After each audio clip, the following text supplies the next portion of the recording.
Assalamualaikum warahmatullahi wabarakatuh. Perkenalkan, saya Nana Roslana, CGP Angkatan 7 dari Kabupaten Toli-Toli.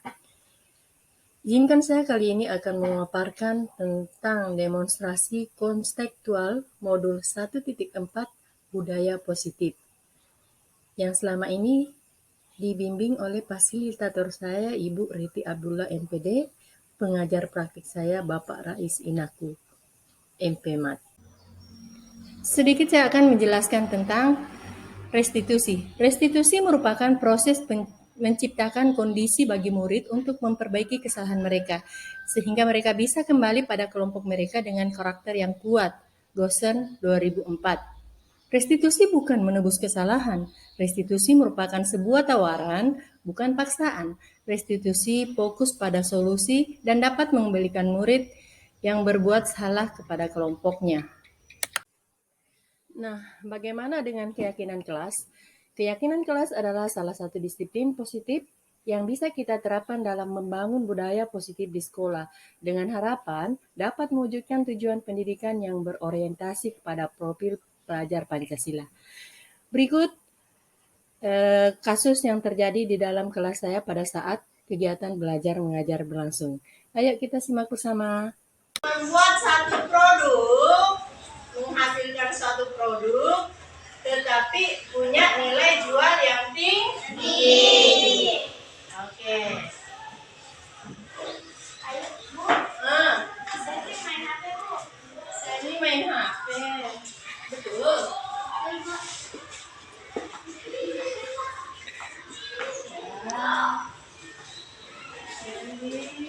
Oke, disimpan dulu ya, Nak ya.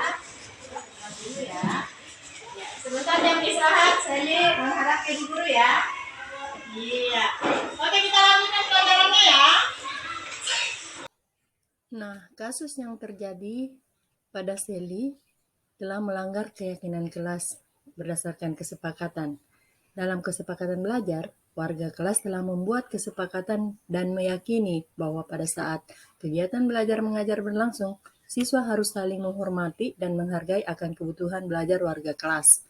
Sehingga bermain handphone pada saat pembelajaran berlangsung merupakan kegiatan yang tidak disiplin dan tidak bertanggung jawab, karena dianggap telah mengganggu siswa lain. Untuk itu perlu dilakukan tindakan penyelesaian masalah tersebut dengan menggunakan segitiga restitusi.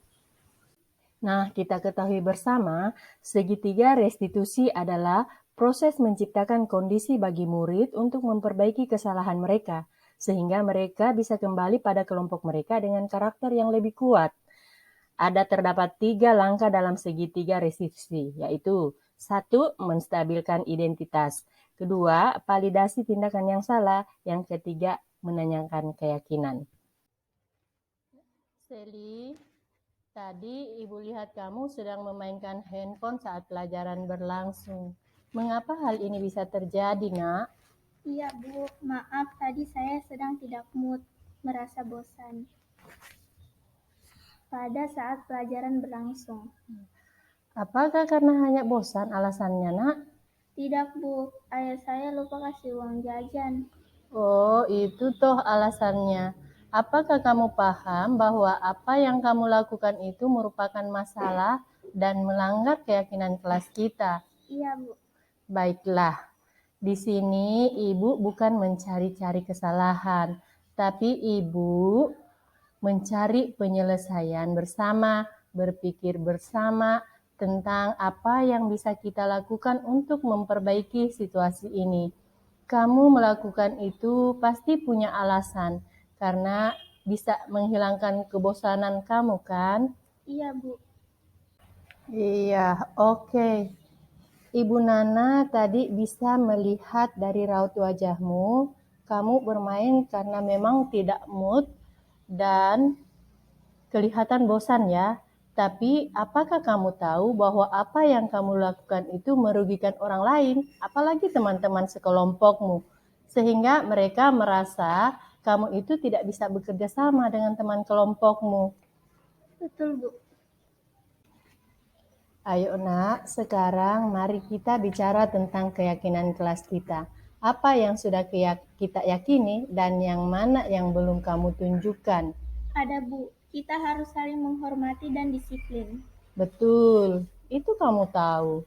Nah, sekarang Ibu mau bertanya, apakah pada saat kamu bermain handphone, pekerjaan kamu sudah selesai? Belum Bu. Nah, untuk memperbaiki sikap kamu, mari kita indahkan keyakinan kelas kita. Apakah yang akan kamu lakukan? Iya Bu, saya mau minta maaf kepada Ibu dan saya juga akan minta maaf kepada teman sekelas, terutama juga teman kelompok saya. Maafkan saya ya Bu. Iya, Ibu sudah memaafkan. Sekarang kembali ke kelas, ke kelompokmu, selesaikan tugas yang tertunda. Iya Bu, saya berjanji tidak mengulangi. Terima kasih Bu.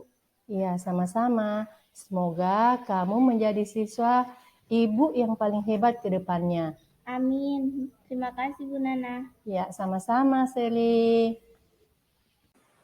Setelah menyelesaikan kasus 1 dengan menggunakan segitiga restitusi, kemudian saya menemukan lagi kasus kedua. Pada kasus kedua ini, murid saya yang bernama Amel mempunyai tugas piket kelas. Jadi, si Amel harus membersihkan kelas, menjaga keamanan, menjaga ketertiban, dan menjaga keindahan kelas. Dan tiba-tiba si Andika muncul dan langsung duduk di dalam kelas. Si Andika duduk dan membuka-buka bukunya. Ternyata ada tugasnya yang belum selesai dikerjakan. Pada saat Andika duduk, Andika kelihatan kesal karena tugasnya tidak selesai. Dia mulai merobek-robek kertasnya dan kertas sobekan itu dia buang sembarangan. Sehingga Amel kelihatan kesal karena merasa Andika tidak menghargai pekerjaannya. Nah, terjadilah perdebatan. Kemudian tiba-tiba si Ayu muncul dan berusaha menengahi. Namun gagal. Maka si Ayu mencoba memanggil saya selaku guru kelasnya untuk menyelesaikan kasus tersebut. Berikut videonya. Ini tugasku, tapi salah nih kalau berobek. Baru kenapa gue robek-robek di situ ya? Kok kan saya tidak capek kalau buang-buang sampah di situ. Nanti juga sama pungut, gampang terus saya sama pungut. Siapa kau? Orang. Andika kok salah. Kau robek-robek kertas sedangkan dia menyapu. Woi, kamu diam dulu. Nah, jadi ini salah, jadi dibuang kertasnya. Terus sekarang ibu mau tanya, apakah kau tahu apa yang kau lakukan itu salah? Tahu, tapi kenapa dilakukan? Ya, di sini ya Ayu semua di sini ibu guru tidak mau cari-cari kesalahan siapa yang salah, siapa yang benar. Ya, kalau mau dilihat salah benar, semua sih punya kekurangan. Namanya kita manusia pasti lah. Ya, tetapi di sini sepertinya ini ada unsur kesengajaan tidak? Ada, sengaja memang. Iya, karena itu tadi tugasnya tidak selesai. Iya, tapi tidak bergejala seperti itu ya. Ya. Nah, sekarang mari kita menyelesaikan persoalan ini. Bagaimana hal ini tidak terjadi lagi. Ya, di sini kan sudah ada tata tertib kelas ya, yang kalian buat bersama. Sudah ada kesepakatan kelas ya. Itu kesepakatan kelas yang kalian buat. Ya. Itu kesepakatan kelas yang kalian buat. Ya. Itu harus dibaca-baca, kemudian ditindakkan. Ya. Jadi tadi melanggar kesepakatan kelas yang mana ini? Nah, membuang? Iya, membuang sampah tidak pada tempatnya. Membuang sampah sebenarnya di mana? Iya. Dalam hal ini ada tidak yang dirugikan? Siapa yang dirugikan? Iya, ada yang dirugikan. Siapa? Amel. Ya, karena dia sudah capek-capek menyapu, terus Andikanya buang sampah sembarang. Ya, sekarang apa yang akan kau lakukan? Saya Iya, kita pungut kembali lalu minta maaf sama siapa? Iya, minta maaf sama Amel. Ayo Amel minta maaf. Iya. Minta maaf ya. Iya.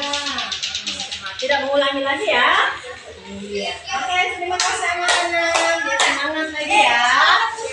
Assalamualaikum warahmatullahi wabarakatuh. Kami siswa kelas 6. Saya Amel, ini Serli, ini Ayu. Di kelas kami ada tata tertib kelas yang kami sepakati dan kami yakini. Kalau kami melanggar, Ibu Nana tidak pernah marah, hanya menyuruh memperbaiki dan berjanji tidak mengulangi lagi. Terima kasih. Assalamualaikum warahmatullahi wabarakatuh. Nama saya Andika, saya dari kelas 6 di SDN 26 Kalitolo. Di kelas saya ada tata tertib kelas yang kami sepakati dan kami yakini. Sebabnya budaya positif Ibu Nana menyelesaikan masalah kami dengan tidak marah, tapi kami selalu merasa menyesal dan akan berjanji tidak akan mengulanginya lagi. Terima kasih.